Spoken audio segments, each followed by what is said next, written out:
புகைப்பிடிப்பது புற்றுநோயை உண்டாக்கும், உயிரைக் கொல்லும். மது அருந்துதல் உடல் நலத்திற்கு தீங்கு விளைவிக்கும். பாதுகாப்பாக இருப்பீர், மது அருந்திவிட்டு வாகனம் ஓட்டாதீர்.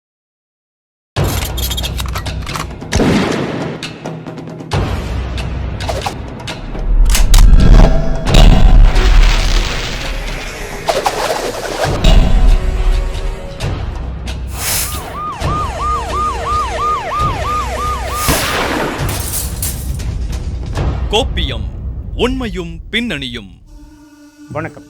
சமுதாயத்தில் பெண்கள் இன்னைக்கு எவ்வளவுதான் முன்னேறினாலும் கூட படித்தவங்க படிக்காதவங்க அப்படின்ற எந்த ஒரு பாகுபாடுமே இல்லாமல் ஆண்கள் விரிக்கக்கூடிய இந்த காதல் வலையில் வீழ்ந்து விடக்கூடிய இளம் பெண்களின் எண்ணிக்கை மட்டும் இன்னமும் குறையலை அப்படிங்கிறது உணர்த்தும் விதமாக தாம்பரத்தில் பாரதிய ஜனதா கட்சியின் பிரமுகர் ஒருத்தர் பல பெண்களை ஏமாற்றி பல லட்சங்களை ஏமாற்றிய சம்பவத்தை பற்றியும், சாதிய வன்கொடுமையால் புல்லட் ஓட்டிய இளைஞரின் கைகள் வெட்டப்பட்டதாக எழுந்த பரபரப்பான சம்பவத்தையும், வேலியே பயிர மேஞ்ச கதையா IPS அதிகாரியே பாலியல் புகாரில் சிக்கி பணியிடை நீக்கம் செய்யப்பட்ட பரபரப்பான சம்பவத்தை பற்றி தான் இன்றைய கோப்பியம் நிகழ்ச்சியில் பார்க்க போகிறோம்.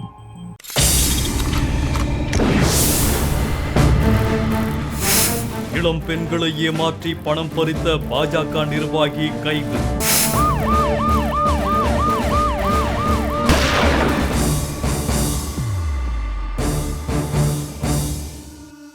இளம் பெண்களை காதல் வலையில் வீழ்த்தி பணம் பறித்து வரக்கூடிய சம்பவங்கள்லாம் இன்னைக்கு நிறைய அதிகரிச்சுட்டே இருக்கக்கூடிய நிலைமையில சில சமயங்களில் அரசியல் பிரமுகர்களும் இந்த கட்சியோட நிலையில இருந்துக்கிட்டு பெண்களின் வாழ்க்கையை சீரழிச்சுட்டு வர்றாங்க அப்படிங்கிறது தொடர் கதையாயிட்டு இருக்கக்கூடிய நிலைமையில பாரதிய ஜனதா கட்சியில் செங்கல்பட்டு வடக்கு மாவட்ட இளைஞரணியின் செயலாளராகவும் சட்டக்கல்லூரி மாணவருமாக இருக்கக்கூடிய சேலையூர் செம்பாக்கத்தைச் சேர்ந்த லியாஸ் தமிழரசன் அப்படின்றவர் பல பெண்களை காதலிக்கிறேன்னு சொல்லி ஏமாத்தி மிரட்டி லட்சக்கணக்கில் பணம் பறித்து கைதாகி இருக்கக்கூடிய சம்பவத்தினுடைய உண்மை என்ன, அதனுடைய பின்னணி என்னங்கிறத இப்ப பார்க்கலாம்.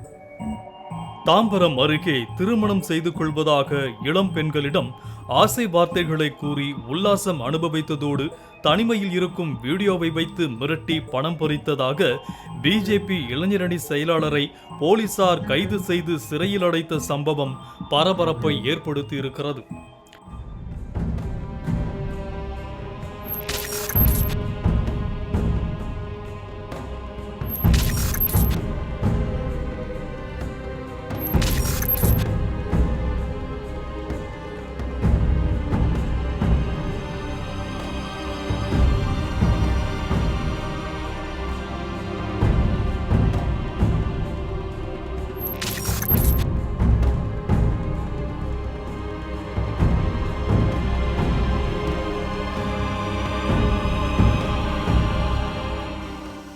கடந்த வாரத்தில் சேலையூர் காவல் நிலைய எல்லைக்குட்பட்ட காமராஜபுரம் அம்பேத்கர் தெருவில் வசித்து வரும் சுமார் 22 வயது மதிக்கத்தக்க திருமணம் ஆகாத பெண் ஒருவர் சேலையூர் அனைத்து மகளிர் காவல் நிலையத்தில் கொடுத்த புகாரில் சேலையூர் செம்பாக்கத்தை சேர்ந்த சட்டக்கல்லூரி மாணவர் லியாஸ் தமிழரசன் என்பவர் கடந்த 2018ஆம் வருடம் தனக்கு பழக்கமாகி தன்னை காதலித்து வந்ததாகவும், இது இருவருடைய பெற்றோருக்குமே தெரிந்த நிலையில் தன்னை முறைப்படி திருமணம் செய்து கொள்வதாக கூறி தன்னை அவரது வீட்டிற்கு அழைத்துச் சென்று ஆசை வார்த்தைகளை கூறி தன்னிடம் உல்லாசமாக இருந்ததாகவும், பின்னர் லியாஸ் தமிழரசன் தன்னை பல இடங்களுக்கும் அழைத்துச் சென்று பல முறை தன்னிடம் உல்லாசம் வைத்துக் கொண்டதாகவும், இப்படி கடந்த சில வருடங்களில் மட்டும் தன்னிடமிருந்து சிறுக சிறுக பணமாக சுமார் 20 லட்சமும் நகையாக சுமார் 20 சவரனும் பெற்றுக்கொண்டதாக கூறினார்.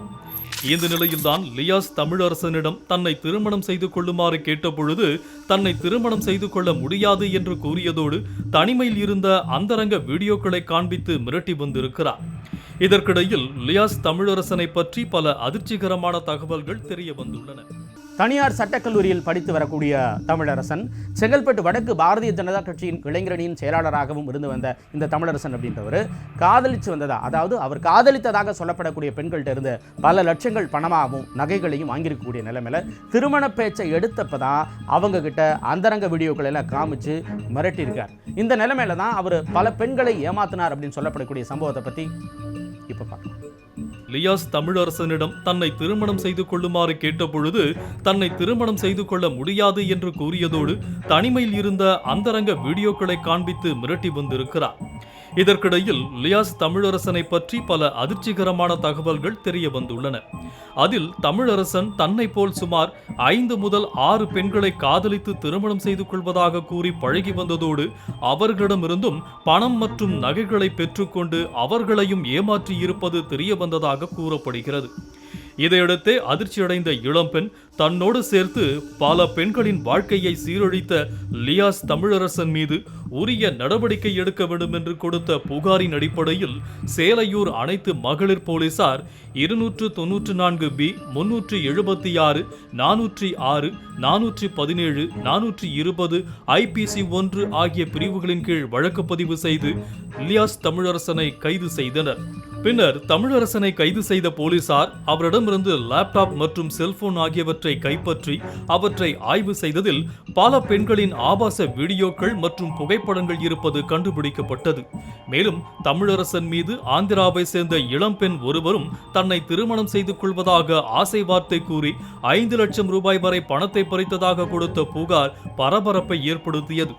இதையடுத்து போலீசார் தமிழரசனை நீதிமன்றத்தில் ஆஜர்படுத்தி சிறையில் அடைத்துள்ள நிலையில் தமிழரசனால் மேலும் எத்தனை பெண்கள் ஏமாற்றப்பட்டுள்ளனர் என்பது குறித்து பாஜக செங்கல்பட்டு வடக்கு மாவட்ட இளைஞரணி செயலாளரை கைது செய்து விசாரித்து வரும் சம்பவம் பெரும் பரபரப்பை ஏற்படுத்தியிருக்கிறது. ஒரு பையன் நம்ம கிட்ட அட்வான்டேஜ் எடுக்கிறான்னு தெரிஞ்சிச்சுனாவே நம்ம அந்த பையன் கிட்ட இருந்து எப்படி விலகுறது? துஷ்டனை கண்டா தூர விலகு அப்படின்னுவாங்க. ஒரு விஷயம் தப்பு அப்படின்னு தெரிஞ்சா அதை வெளியே வந்துருங்க. அதை பேரண்ட்ஸ்ட ஓப்பனா சொல்ல பயப்படாதீங்க. பேரண்ட் எதுவும் சொல்ல மாட்டாங்க.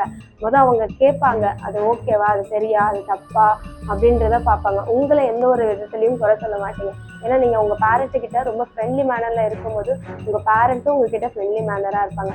அதே மாதிரி பேரண்ட் ஸ்டூடெண்ட் கேட்ட உடனே பைசாவெல்லாம் எடுத்து கொடுத்துருக்காதீங்க. எதுக்கு கேட்குறாங்க, காலேஜ்ல என்ன இது இருக்கு, அதுவும் படிக்கிற வயசுல எதுக்கு வந்து 10,000 ரூபாய் 50,000 ரூபாய் ஃபீஸ் இருந்தாலும் அதை தான் நம்ம கட்டிடுறோம்ல, அது போக என்ன செலவு உங்களுக்கு இருக்கு அப்படின்றத விசாரிங்க. ஏன் அப்படின்னா ஒரு பொம்பளை பிள்ளைய பெற்றுக்கிறது, அதை வளர்க்குறது இந்த சமூகத்துல மிகப்பெரிய கேள்வியா இருக்கு. ஸோ அந்த மாதிரி நேரத்துல உங்க குழந்தை என்ன பண்ணுது, எதுக்காக செலவு பண்ணுது அப்படின்றத நீங்க தெரிஞ்சு வச்சுக்கிறதுல தப்பே இல்லை. அது மட்டும் இல்லாம ஒரு பையனை மட்டும் நம்ம ரூல்ஸ் பண்ணாம ஒரு பொண்ணுகிட்டயும் நீ இதைதான் பண்ணக்கூடாதுமா, ஒரு பையன் தப்பா நடந்துக்கிறான்னு தெரியுதா, உடனே வாய்ஸ் ரைஸ் அவுட் பண்ணு, அதுல தப்பு கிடையாது. அதே மாதிரி ஃப்ரெண்ட்லி மேனர்ல முதல்ல சொல்லு. அந்த பையன் கேட்கலையா, அடுத்து என்ன ப்ரொசீஜரோ அதுக்கு மூவ் பண்ணு. யாருக்கிட்டையும் பயந்துகிட்ட ஐயோ அவங்க இது நினைப்பாங்க, ஐயோ அவங்க அப்படி நினைப்பாங்க அப்படின்ற ஒரு விஷயத்துல மட்டும் இருக்காம ரொம்ப போல்டா உனக்கு என்ன நடந்துச்சுன்னு சொல்றதுக்கு நீ ரெடியா இருக்க அப்படின்னா இந்த சொசைட்டியும் உனக்கு அதுக்கு சப்போர்ட் பண்ணும். பொதுவாகவே எல்லா விஷயங்களையும் ரொம்ப எச்சரிக்கையாக இருக்கக்கூடிய இன்றைய தலைமுறை இளம் பெண்கள் தன்னுடைய வாழ்க்கை துணையை தேர்ந்தெடுக்கிறதுல மட்டும் எப்படி இப்படி கோட்டை விடுறாங்க அப்படிங்கிறது மட்டும் தான் புரியல. அதே மாதிரி காதலிக்கக்கூடிய பிள்ளைகளின் பெற்றோர்களும் இன்னைக்கு காலம் இருக்குது, அதுக்கேற்ற மாதிரி நம்ம விட்டுருவோம் அப்படின்னு சொல்லிட்டு அவங்க போக்களே விட்டுறதுனால இது போன்ற நிலைக்கு ஆளாயிடுறாங்க. அது மட்டும் இல்லாமல் இது போன்ற தவறான ஆட்கள்கிட்ட சிக்கக்கூடிய பெண்கள் இவங்கள மாதிரி தைரியமாக வெளியே வந்தால் தான் நல்லவங்க வேடத்தில் நடமாடிக்கொண்டிருக்கக்கூடிய பல பேரின் முகத்திரைகள் கிழிக்கப்படும் அப்படிங்கிறதுல சந்தேகமே இல்லை. கோப்பியம், உண்மையும் பின்னணியும்.